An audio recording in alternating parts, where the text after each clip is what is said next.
Instruyendo a los discípulos. Este es el título correspondiente al comentario de nuestra lección de escuela sabática para esta semana correspondiente al sábado 17 de agosto. ¿Cuál fue la misión de Jesús en este mundo? ¿De qué manera asimilaron este concepto los discípulos, la multitud, cuando Jesús hablaba relacionado a la muerte, a su muerte?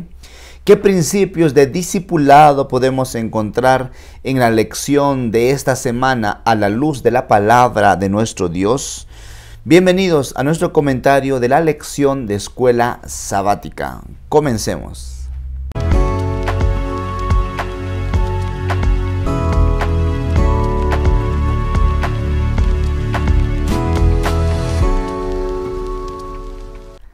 Un saludo fraterno a cada uno de ustedes, mis apreciados hermanos, querida familia. Qué bueno es poder tener una vez más la oportunidad del cielo que nuestro Dios nos da para ir a la palabra de nuestro Dios. La lección de escuela sabática está realmente sumamente interesante a lo largo de este trimestre viendo el libro de Marcos.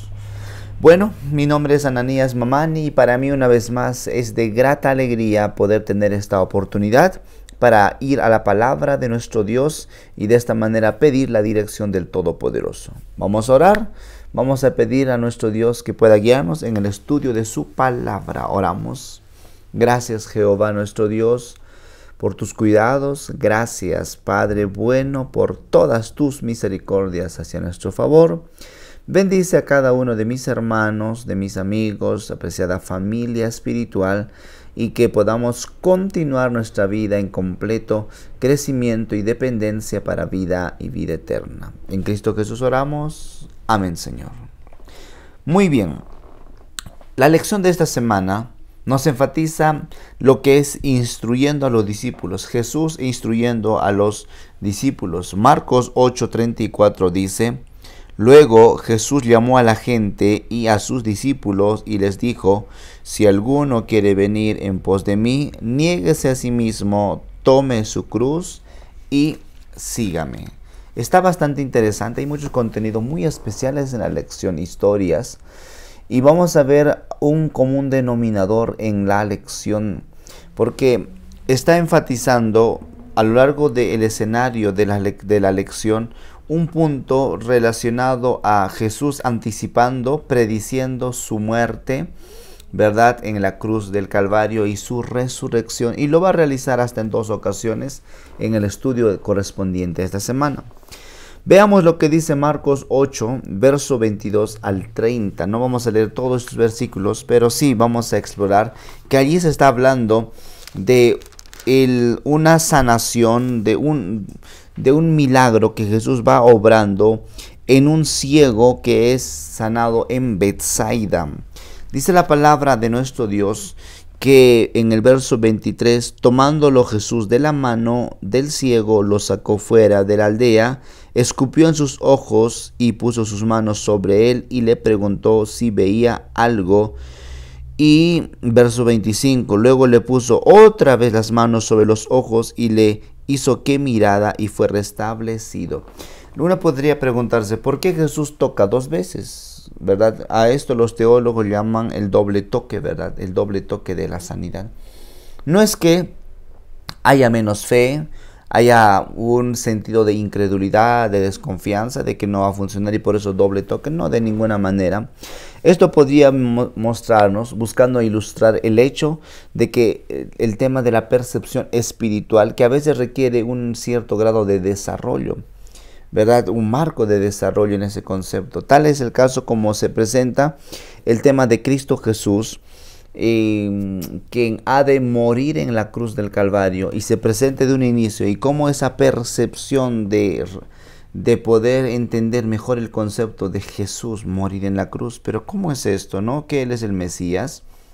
Pues el concepto de ese entonces era que el Mesías venía, pero para poder librarlos como un libertador del yugo de los romanos. No era así el Mesías que Jesús quería llegar a implantar en este mundo. El reino de Él no era de este mundo, ¿verdad? Entonces, pero crear esa percepción clara de la obra, del objetivo, del propósito del ministerio de Cristo Jesús, tomó su desarrollo, su proceso. Y podría ser que haya quedado de esa manera. Más aún cobra sentido este asunto, porque comienza con la obra de sanidad de un ciego aquí en Betsaida, y más adelante termina con la sanidad de otro ciego en el capítulo 10 del libro de Marcos siempre. ¿Verdad? Entonces no es falta de fe, no es de ninguna manera esto. Jesús toma al hombre, se lo lleva, toma de la mano, se lo lleva a otro espacio y allí hace esa obra de sanidad. Qué cosa impresionante, ¿verdad?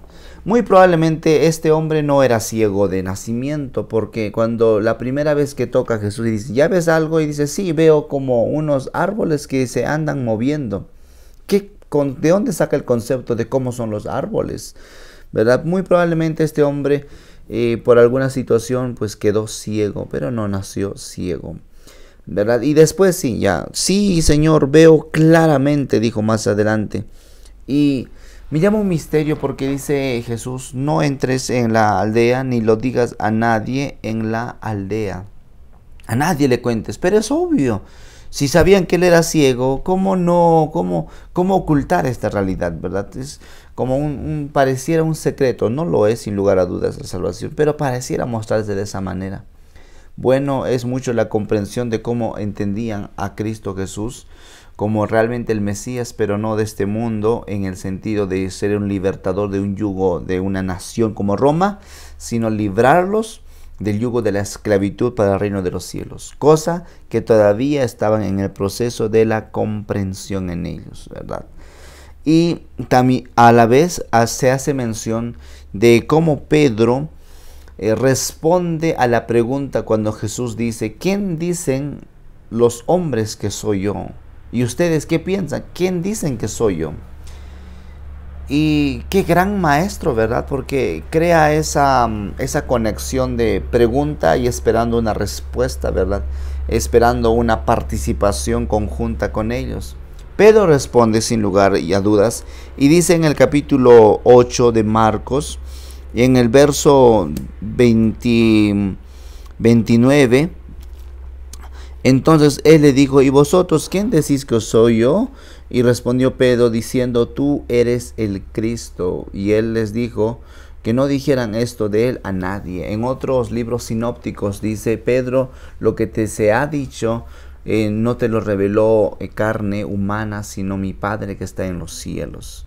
Pedro, ¿verdad? Que responde conforme, como inspirado, ¿verdad? Por la presencia de Dios en su vida. ¿Quién es? Dices. Entonces esa pregunta que entabla esa conversación. Y luego presenta en el verso 31 en adelante, cuando Jesús les invita a ellos a decirles de que el Hijo del Hombre tiene que padecer mucho, tiene que sufrir mucho por causa del Evangelio. E inclusive versículo 31 es desechado, es llevado ante los principales, será muerto y resucitará después de 3 días. Y esto Pedro, ¿verdad? No le gustó mucho y dijo, ¿cómo es esto? Jesús ven y lo tomó a un lado aparte y le dice, Señor, ¿verdad? ¿Cómo es esto? Y empieza a reconvenirlo en ese sentido. Mas Jesús le dice, no, Pedro, apártate de mí, Satanás. O sea, Jesús ahora expresa ese sentido de el costo de lo que significa seguir a Cristo Jesús. Pedro probablemente tenía buena intención, un poco arrebatado sin lugar a dudas, pero Pedro no estaba comprendiendo todavía la misión de Cristo Jesús en este mundo. Y entonces, cuando Jesús dice, apártate de mí, Satanás, uno se pone a ver esto. ¿Cómo? Si poco antes Pedro dice, tú eres Jesús, el Hijo de Dios, el Cristo. Y ahora Jesús le dice, mi Padre se te reveló lo que tú me decís. Y ahora dice, apártate de mí, Satanás. ¿Qué pasó con Pedro, verdad? Del Espíritu Santo y después como que Satanás influyendo a través de él. ¿Qué sentido, verdad? Interesante. Pero Jesús presenta ahora lo que significa el costo del discipulado. Versículo 34 dice, si alguno quiere venir en pos de mí, niéguese a sí mismo, tome su cruz y sígame. Para los tiempos en que Jesús y los episodios se relatan, básicamente hablar de cruz era un asunto ya muy conocido en el mundo romano para muchas personas, para gente mala, para personas que estaban en ese camino de la iniquidad, de maldad, de violencia. Y muchas veces la pena, muerte en la cruz, una de las peores formas de morir. Y cuando Jesús dice, toma tu cruz y sígueme, o sea, es un escenario de decir, bueno, ¿cómo es esto? Es más, agrega en el verso 35, todo el que quiera salvar su vida la perderá. Y todo el que pierda su vida por causa de mí y del evangelio la salvará. Porque ¿de qué aprovechará el hombre ganar todo el mundo si pierde su alma? ¿O qué recompensa dará el hombre por su alma? O sea, Jesús es una cosa impresionante. Y queridos, seguir a Cristo Jesús no es un camino color de rosas. Los estándares de Dios son altos. Dios pide que podamos cumplir esto y aquello, y es necesario cumplirlos. Y no son fáciles, no digo que son imposibles, pero no son fáciles, pero es posible cumplirlos con la ayuda de nuestro Dios. Por eso ánimo en Cristo Jesús. Pero seguir a Jesús no es un camino como tal fácil. Por eso muchos son los llamados, pocos los escogidos, porque pocos toman la decisión determinante de poder ir en el camino de la salvación. No porque han sido predeterminados ellos para vida eterna y estos para perdición, de ninguna manera. Todos desde antes de la fundación del mundo hemos sido llamados para ser hijos de Dios y destinados para vida eterna, para salvación. Pero no puede ser obligado. Hay una parte humana que tiene que cumplir cada uno de sus hijos que quiere obtener salvación. Y esa parte humana, queridos, esa pequeña humana es abrir tu corazón para que la presencia de Jesús pueda llegar allí. El costo del discipulado. Los seguidores de Jesús están llamados a tener el mismo objetivo, tomar la cruz y seguirlo. Una completa abnegación. Cristo Jesús, el libro de Efesios lo relata, que no precisó a sí mismo estar de corona y gloria y honra para siempre. Cristo Jesús lo es sin duda el único que merece esto, pero se despojó de todo su gloria y la pompa de todo su reino para venir a ser un esclavo del pecado por causa nuestro, un maltratado, rechazado, oprimido, para que nosotros encontremos salvación. Mismo se espera de los que quieren ir a los brazos de nuestro Dios, el discipulado. Que Dios nos ayude, fortalezca. A la vez, más adelante en Marcos capítulo 9, entramos ahora en otra realidad bastante interesante. Jesús toma a Pedro, a Santiago y a Juan, verso 2 del libro de Marcos, y se los lleva hacia un monte alto donde allí se transfiguró delante de ellos. ¿Qué es transfigurarse, verdad? Cambiar el escenario, y se llena Jesús de una luz resplandeciente, una gloria. De hecho, el versículo 3 dice que sus vestidos se volvieron resplandecientes, muy blancos como la nieve. Me llama la atención porque este escenario también se ve en Apocalipsis capítulo 1, donde aparece el Hijo del Hombre y resplandeciente, sus ojos como llamas de fuego.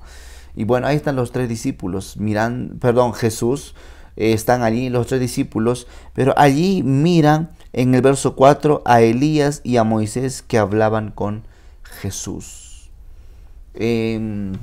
Pedro, Santiago, Juan vieron esto, pero Pedro siempre un poquito como que arrebatado, Pedro como que, mira, están allá y no comprende el asunto. Y luego les dice en el verso 8, Maestro, bueno, es para nosotros que estemos aquí, hagamos 3 enramadas, ¿verdad? Como unas tiendas del tabernáculo, tiendas, lugares como para poder allí descansar, una para ti, otra para Moisés y otra para Elías. Y no sabía lo que hablaba porque estaban asustados.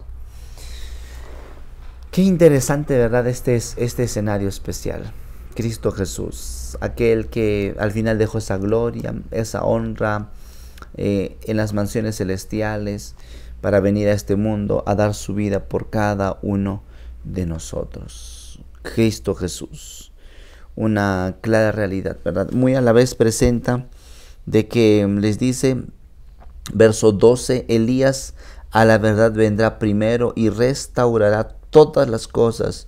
Pero no dice la Escritura que el Hijo del Hombre debe padecer mucho y ser despreciado. Pero os digo que Elías ya vino y le hicieron todo lo que quisieron, como está escrito de él. Aquí se está refiriendo a Juan el Bautista, ¿verdad? El libro de Malaquías relata esto. El mensajero a quien yo envío es Elías, que anuncia el mensaje de Cristo Jesús, prepara el camino para la venida de Jesús. Jesús viene, inicia su ministerio y Elías muere. Bueno, queridos, Dios puede ayudarnos a tener una vida de entrega hacia nuestro Padre Celestial. Inmediatamente, mientras esto ocurre, cuando llegan con ellos, una vez más Jesús, Santiago, Pedro y Juan, encuentran a los 9 discípulos y están ellos con una gran multitud. Y está ocurriendo un escenario. No pueden sacar a un demonio de un niño, de un joven. No lo pueden sacar y el Padre ruega para sacarlos. Jesús llega y le dice: mira, Jesús, los discípulos no pueden sacar este demonio de mi hijo, Señor, ¿verdad? Y le ruega. Y le dice, y me llama la atención en el verso 23, diciéndole: si puedes. Permítame, aquí está un poquito antes. Podemos leerlo esto. Verso 22, y muchas veces lo arroja al fuego o al agua para matarlo, pero si puedes hacer algo, ten misericordia de nosotros y ayúdanos. Noten cierto grado de incredulidad, ¿verdad? Es decir, si puedes, como que si puedes hacer esto, ayúdanos, ¿verdad? Y Jesús le dice en el verso 23, Jesús le dijo: si puedes creer, al que cree todo le es posible. Mire, y qué lindo Jesús, qué lindo nuestro Padre Celestial, porque no juzga. Él está para ayudar a aquel que está falto de fe. Si tú puedes creer, todo es posible. Y entonces responde diciendo en el verso 24, el Padre dijo en relación al muchacho: creo, ayuda a mi incredulidad, ¿verdad? Señor, ayúdame porque estoy falto de fe. ¿Será que necesitamos nosotros esa ayuda divina, ese socorro divino de parte de nuestro Dios? Pida a nuestro Padre Celestial. Diga: creo, ayuda, Señor, mi incredulidad. Señor, ayúdame porque solo no puedo. ¿Sabe usted que combinado el poder humano con el poder divino, esto se hace omnipotente? Vayamos ante la presencia de Dios.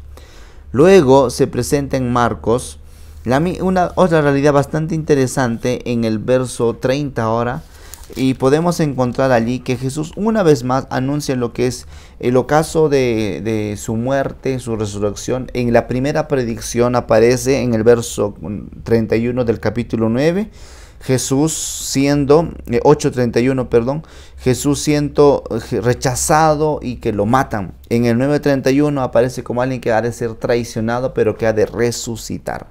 Predicciones que encontramos esto en el libro de Marcos capítulo 9, 30 al 32. Inmediatamente ellos están en camino, están en Capernaum, y mientras iban ellos en el camino, los discípulos discutían un asunto. Cuando llegan ya a casa, Jesús les pregunta: ¿qué ustedes discutían en el camino? ¿De qué estaban hablando en el camino? Y sí, ellos hablaban de quién era el mayor, de quién era el más importante de los discípulos, de quién iba a ocupar un lugar de honor y posición en el reino supuestamente terrenal de Cristo Jesús. Y Jesús les enseña una gran lección mismo que es para nosotros. Verso 35, si alguno quiere ser el primero, será el último de todos y el servidor de todos. Noten esto: si alguno quiere ser el primero, debe ser un servidor. Alguien que está dispuesto a entregarse, como lo hizo Cristo Jesús. Sin duda alguna, tal vez había un grupo de personas y a un niño muy probablemente, o más tal vez, pero Jesús toma a un niño en el verso 36, y tomando a un niño lo puso en medio de ellos, y tomándolo en sus brazos les dijo: el que reciba en mi nombre a un niño como este, me recibe a mí, y el que a mí me recibe, no me recibe a mí, sino al que me envió. De tal modo que Jesús quiere hablar de la humildad, ¿verdad?, de los niños, de esa inocencia de los niños, para hablar sobre lo que significa también estar en el camino del liderazgo, porque mientras uno ocupe una mayor posición, mayor humildad y sencillez de corazón, necesita tener en su corazón, ¿verdad? Qué dato interesante que podemos encontrar en este pasaje bíblico. De tal modo que queda vinculado este niño, ¿verdad?, en esa forma expresiva con Dios mismo. El Señor afirma que ayudar a otros mediante el servicio cristiano, aún de maneras modestas, no pasa inadvertido en el cielo, ¿verdad? Todo Dios lo ve y está pendiente. Y al final nuestra lección termina en el capítulo 9, verso 42, donde encontramos ocasiones de caer, encontramos el tema del infierno, que es ardiente para siempre, encontramos el fuego y la sal. Dice la palabra, vamos a leer, si tu mano, versículo 43, si tu mano te es ocasión de caer, córtala, porque mejor te es entrar en el cielo manco que teniendo las dos manos ir al infierno, al fuego que no puede ser apagado, donde el gusano de ellos no muere y el fuego nunca se apaga. Y si tu pie te es ocasión de caer, córtalo, ¿verdad? Y luego más adelante dice, y si tu ojo, versículo 46, si tu ojo te es ocasión de caer, sácalo, porque es mejor entrar en el reino con un ojo que teniendo dos y ser arrojados al infierno. Qué interesante, ¿verdad? Y aquí no está hablando de manera literal esto, ¿verdad? Sino cuántos mangos habría, ¿verdad? ¿Cuántos mangos? ¿Y cómo es esto? O sea, no tiene, y es una situación, o sea, entrar al reino de los cielos con un ojo y entrar al infierno con dos ojos. Entrar al reino de los cielos con un brazo y con una mano, y entrar al infierno con dos brazos y con dos manos. Ese dato contraproducente, de tal modo, ¿no?, que no es un asunto literal, lo mismo que la palabra infierno aquí. No se refiere a un fuego eterno para siempre que está ardiendo, no se refiere a este asunto. Judas habla muy bien de ese asunto cuando dice que Sodoma, Gomorra están en un fuego eterno y no siguen ardiendo eternamente y hasta ahora, ¿verdad? Sino habla de la erradicación eterna para siempre de lo que será el pecado. Tal modo que aquí nos invita a que podamos nosotros tener presente, en primer lugar, de que Jesús no está enseñando la existencia de un infierno eternamente candente, ¿verdad? Sino el final, que habrá un día final de lo que es el pecado. Jesús está ilustrando un punto mediante una hipérbole o alguna exageración en ese sentido. Quienes se pierden no se queman para siempre en su lugar, ellos mueren para siempre, y es una gran diferencia. No es un Dios deleitándose mirar a sus hijos morir. De tal modo que, ¿qué nos puede decir esto de que si tu mano, tus ojos, tu pie te son ocasión de caer, córtalo? No es mutilarlo. De hecho, aquí se está refiriendo a que si mi mano es ocasión de caer por una situación, aléjate de eso, apártate de eso, corta ese pecado que está siendo introducido por causa de, y que Dios pueda cuidarnos de esa venida del alma, lo que miramos, lo que escuchamos, lo que tocamos, lo que comemos, lo que olfateamos, que todo, querido, sea para la gloria de nuestro Dios. Que el Todopoderoso pueda guiar nuestra vida, que Él pueda abrazarnos, y les animo a tener siempre una vida de entrega hacia nuestro Padre Celestial. Esto fue un breve comentario de la lección de escuela sabática, esperando que haya sido una oportunidad para ir una vez más a los brazos de nuestro Padre Celestial. Dios le bendiga, Cristo viene pronto y sigamos con ese espíritu ferviente. Nos vemos en nuestra próxima lección, comentario de la lección de escuela sabática. Oramos.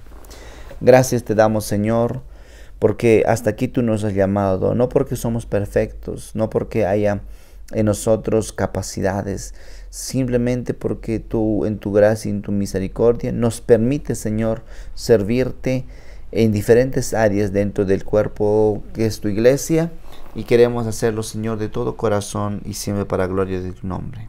Bendice, Padre, a cada uno de mis amigos, hermanos, fortalece sus vidas y guíalos para vida y vida eterna. Sigue con nosotros en Cristo Jesús. Amén, Señor.